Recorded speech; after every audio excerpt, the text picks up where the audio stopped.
ఒక పెద్ద మనిషి ఒక అధికారి నాకు చెప్పిండు, సార్ రాజకీయాలలో ప్రభుత్వ ఉద్యోగాలలో 3 దిశలు ఉంటాయని. 3 దశలు ఏంటివి అంటే, చేరినప్పుడేమో గరం ఉంటారంట, కొంత దూరం పోయినాక నరం అవుతారంట, చివరికి వచ్చేవరకల్లా బేసరం అవుతారంట. దయచేసి చేరినప్పుడు ఏ గరంతో ఉన్నారో మీరు ఉద్యోగ పదవీ విరమణ చేసే వరకు అదే గరంతో ఉండండి, తెలంగాణను నిర్మించండి. ఏ సూక్తి అయితే ఉన్నదో మొదట్లో గరం, తర్వాత నరం, మూడోసారికి వచ్చేవరకల్లా బేషరం అనే ఏదైతే ఉందో నానుడి, ఈ నానుడి నాకు మీకు మాత్రం ఎట్టి పరిస్థితుల్లో వర్తించకుండా ఉండాలి. మనం ప్రజలు అత్యంత విశ్వాసంతో మనకు అవకాశం ఇచ్చారు, ఆ విశ్వాసాన్ని నిలబెట్టుకోవాల్సిన బాధ్యత మన అందరి మీద ఉన్నది. ఇవాళ నేను ముఖ్యంగా 1-2 విషయాలు గుర్తు చేయదలుచుకున్నా, మీరు ఆలోచన చేయండి. గతంలో ఎన్నికలు జరిగినాయి. 2019 ఎన్నికల తర్వాత ఫలితాలు ప్రజలు పార్లమెంట్లో ఇచ్చారు.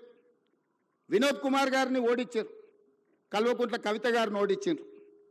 6 నెలలు తిరిగే లోపల ఒకరికి ఎమ్మెల్సీ ఇచ్చారు, ఒకరికి ప్లానింగ్ కమిషన్ వైస్ చైర్మన్ ఇచ్చారు. వాళ్ళ కుటుంబ సభ్యులకు ఉద్యోగం పోతే ప్రజలు తిరస్కరిస్తే, ప్రజలు తిరస్కరించింది కాబట్టి పక్కన పెట్టాలన్న ఆలోచన చేయకుండా ఎంబడే వాళ్ళ కుటుంబ సభ్యులకు నియామక పత్రాలు ఇచ్చింది. కానీ 2017లో నోటిఫికేషన్ ఇచ్చిన మీ ప్రిన్సిపల్స్ని ఎందుకు నియామకం చేయలేదు? 2017లో నోటిఫికేషన్ ఇచ్చిన ఫిజికల్ ఎడ్యుకేషన్ టీచర్స్ని ఎందుకు నియామకం చేయలేదు? తన కుటుంబానికి ఒక నీతి, మన కుటుంబాలకు ఇంకొక నీత. ఇదే ఆ కుటుంబం నీతి. ఇంతకంటే ఉదాహరణగా నేను చెప్పాల్సిన అవసరం లేదు. ప్రతివాడు ముసుగు తొడుక్కుంటాడు, కానీ ఓ సందర్భంలో ముసుగు తీస్తారు. లాలూ ప్రసాద్ గారు ఓ ఉపన్యాసంలో చెప్పిండు, ఊర్లో రజకుడి గాడిద మీద ఒక దుప్పటి, రాముల వారి బొమ్మ ఉన్న దుప్పటి ఉండేదంటే, ఎప్పుడో మూటలు మోసే గాడిద. అది ఊర్లో ఎవరు చేనులో మేయడానికి పోయినా అక్కడ ఆ చేను వాళ్ళు కొట్టకపోను చూడంగానే దండం పెట్టేదని. గాడిద ఏమనుకున్నదంటే, నాకు ఇంత గౌరవం ఉంది, ఈ మొత్తం ఏ గడ్డి అయినా మేయొచ్చు అని ఊరి మీద పడి తింటా ఉన్నది. ఓ రోజు ముళ్ళ చెట్ల నుంచి పోతుంటే ఆ పైన వేసిన బొంత మీద ఉన్న రాముడి బొమ్మ ఉన్న బొంత ఆ చెట్టుకు తగిలి అది బయటికి పోయింది. గాడిద చేనులకు పోయి మెయ్యంగానే దుడ్డు కర్ర తీసుకొని కొడితే నడ్డి ఇరిగింది. ఎందుకు చెప్తున్నా అంటే, ఆయనకు కూడా తెలంగాణ ఉద్యమం అనే ఒక ముసుగు, రక్షణ కవచం కొంతకాలం ఉన్నది. ఆ తెలంగాణ ఉద్యమం కోసం మీరు అందరు చేతులు ఎత్తి దండం పెట్టారు. అది వారి గొప్పతనం అని వారు అనుకుంటున్నారు. అది తెలంగాణ ఉద్యమం యొక్క గొప్పతనం, విద్యార్థిని నిరుద్యోగ యువకుల యొక్క త్యాగం. ఇవాళ ముసుగు తొలగింది కాబట్టి ముఖం జల్లక ఆయన ఎక్కడున్నాడో ఇక ఈ పిల్లలు రోడ్ల మీద పడి నోటుకొచ్చింది మాట్లాడుతారు. 10 ఏళ్లలో మీరు చేపట్టని నియామకాలు 10 నెలల లోపల ఈరోజు 60,000 ఉద్యోగ నియామకాలు. రేపు 9 తారీఖు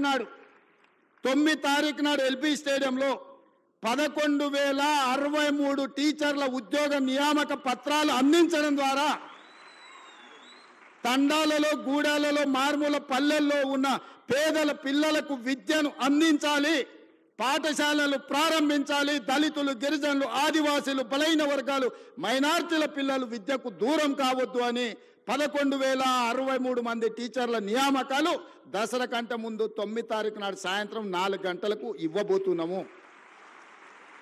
ఇది మా చిత్తశుద్ధి, ఇది మా బాధ్యత. నేను గొప్ప అనుకోవడం లేదు, ఇది బాధ్యత అనుకుంటున్నా.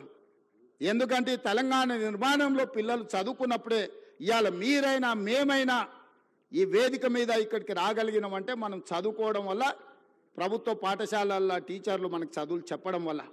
90% ఇక్కడికి వచ్చిన వాళ్ళు గవర్నమెంట్ స్కూల్లో చదువుకున్న వాళ్ళే నాకు తెలిసినంత వరకు.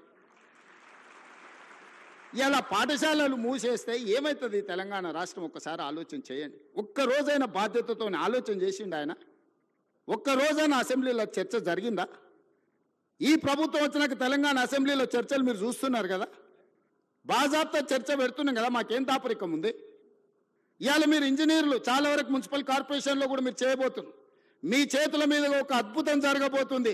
రీజనల్ రింగ్ రోడ్, 360 కిలోమీటర్ల రీజనల్ రింగ్ రోడ్ మీ చేతుల మీద నిర్మాణం కాబోతుంది. రేడియల్ రోడ్స్ మీ చేతుల మీద నిర్మాణం కాబోతున్నాయి. ఫ్యూచర్ సిటీ ఎయిర్పోర్ట్కు కూతవేటు దూరంలో ఫ్యూచర్ సిటీ ఫార్మర్ సిటీ నిర్మాణం కాబోతుంది. మీ చేతుల మీద మూసీ రివర్ డెవలప్మెంట్ ఫ్రంట్ ఎవరు అడ్డం వచ్చినా నిర్మించి 55 కిలోమీటర్ల మూసీ రివర్ డెవలప్మెంట్ ఫ్రంట్ మీ చేతుల మీదుగా నిర్మించి ప్రపంచానికి ఆదర్శంగా నిలబెడతాం.